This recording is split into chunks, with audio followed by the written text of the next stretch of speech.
So Chris Hansen was coming over my house to do an interview, and we decided to play out. It's online somewhere if you can find it. We played out me coming over my house, and then Chris Hansen comes out and catches me talking to a girl. It looked so real that I'm like, I think I'm going to be fucked here. Like, people are going to look at this and go, "Oh, you got to be careful." You just tweak that a little. Caught. I'll be out here. I have everything. Cookies look great. Can I help you with something? I'm having cookies. You're having cookies? Yeah. What are you doing here? I was online and I found a friend. A friend? Cookie? No, I'm good, thank you. And how old is this friend exactly?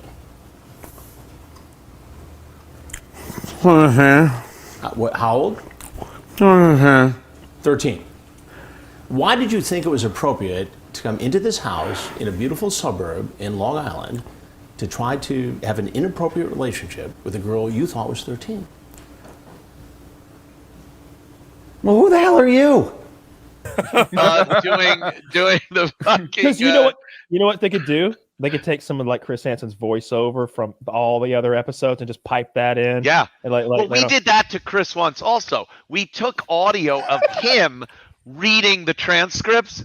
Yeah. So you said, I want to lick you and I want to sleep with you. And we took those things and I was like, I go, Mr. Hansen, did you say this? I want to sleep with you. I want to kiss you. I want to be your first. Why don't you take a seat over there, Chris? I know that was coming.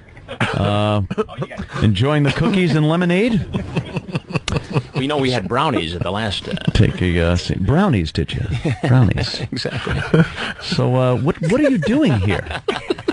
I just came to be on the Opie and Anthony show. On the Opie and Anthony show? Well, yeah. I've been here before.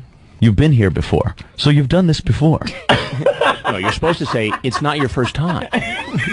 So it's not your first time. I have a few you have transcripts of things that, well, let's listen to them together and see if you recognize any of these. Is this you, Chris? I'm not going to avoid the subject. I would like to make love to you after we are done boot shopping. I have a serious fetish for boots. Do you have a fetish for boots? Is that what you were saying in this? This is like the being put on the spot here. It's well, you did say that, didn't you? I believe that's your voice. Do we have another clip for Chris? I can't control my horny level. I want to blank your brains out. I can't help it. You know, when I read that back to that particular potential predator, there was something in the back of my mind that said, you know, that could come back to haunt me. Oh, so you're saying? And Chris is just laughing his balls off because and we had, of course, the brownies and the iced tea on the table and shit. So fucking funny, man. Wow. That's hilarious. Oh, you found some? Yeah. Oh, that's hilarious. Me with Chris Hansen. Wow. I brought vodka. I brought some Zima. Oh, they always bring the word shit. I can't look, I've been questioned before by the fucking authorities and in handcuffs a time or two myself. I've been in courthouses in front of federal judges, but I can't imagine how scary it would be for him to say, "Do you have condoms?" knowing that you do. Do you have condoms? And then he follows that up quickly with, "We'll find out either way." Yeah, we'll find out. And he's so confident, like I'm sure there's been times where he was afraid, which is like one of the things I asked him lately. It's dicey times, but like he never shows it. He's always like big dicking it for sure. Like you don't. And he's got that notebook that looks like a cop's like sort of like folder. When he first started doing it, before people really knew what he looked like, they assumed he was a cop. Always, he never said he was, but he never said he wasn't. And it worked because he'd go, "Why don't you take a seat? No, take a seat over there." And the people are like, "All right, I'll take a fucking seat." Yeah. And the first season they let him go. They were all over television, so I'm sure their life was ruined. But then it turned out where they worked with the cops, and they were all waiting outside. It's like, okay, well, you're free to leave. And then the guy be like, "Oh, cool, I'm free to leave." First season they did. Season 2, the cops come in. They go. It's hilarious. So yeah, they know now. One of the crazy. his new setup is so much slicker. Wow, really? The cops are in the fucking. First of all, they're everywhere. But like the main cops that are going to take him into custody are in the garage with a cop car in the garage. So they walk out into the garage. 5 cops there. They just throw him in the car. That's it. Garage door goes up. Cop car takes that one to prison. New cop car shows up, pulls in. Garage door goes down, and the trap is reset. Business is good. So this is a weird question, but what do they get charged with? I'm glad you asked it. That was my next thing. Like it's usually like intent solicitation to do something of awful to a minor, sex roughly. with a minor. Yeah. Like sending the messages are crimes in their own right. And I didn't know how much time you got. I always thought of like just the humiliation is the problem, right? Like because nobody will fuck with you ever again. Yeah. Like you're a monster. But like I never thought that it was like crazy time for just showing up there. Maybe they're getting like 7-8 years. No, really? Maybe. Yes. Did you bring condoms? You're going to need them where you're going. Yeah. By the way, you won't be wearing them. Yeah. Yeah. Hopefully they don't get treated nicely. There was a lot of guys that knew what was happening. Oh, They're like, uh-oh, I know I'm fucked. There was one rabbi, he's famous, one of the more famous episodes. You've got to stop this. Sit down. Sit down. You don't have any You're right. free to leave anytime.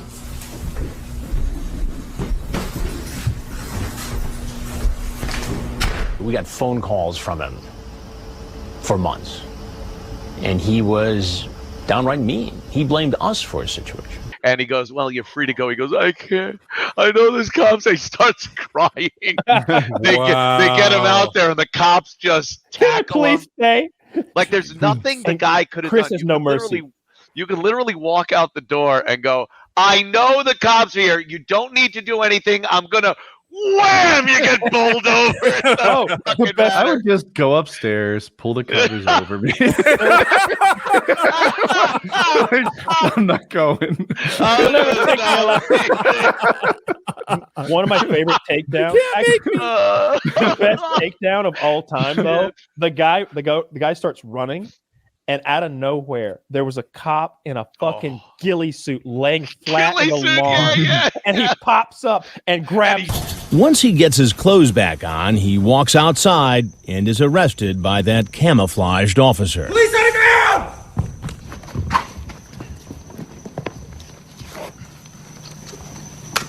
The guy sniped his head right the fuck up. That would have been awesome. You know, they had that instance where they bust. I don't think this one made it to TV because they busted that guy who was like some kind of small town politician or something. And then the guy offed himself. Yeah, that caused the problem. Yeah, that's probably isn't that where it ended it?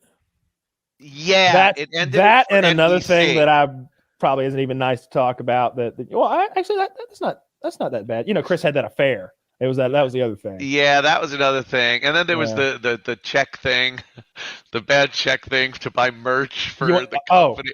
There was all kinds of shit. Hey, you want to see some of the fucking? This is Exhibit A. Holy shit! There it is. Exhibit A. Chris wrote a bad check for these and then sent one to me. This is fucking evidence and an interstate fraud case. Possession by a felon too. Right now, you could probably be back in the joint.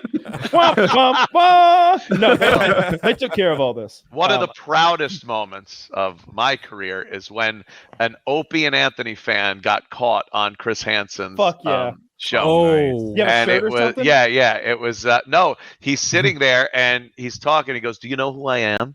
And the guy goes, he's got like this weird lisp like this, and he goes, "Yeah, I've seen you before. You're real funny on the Opie and Anthony show." And I'm like, wow. I'm watching. I'm just like, all right, this is great. There's our fan. I'm sure the advertisers are gonna love that. That's our fan base.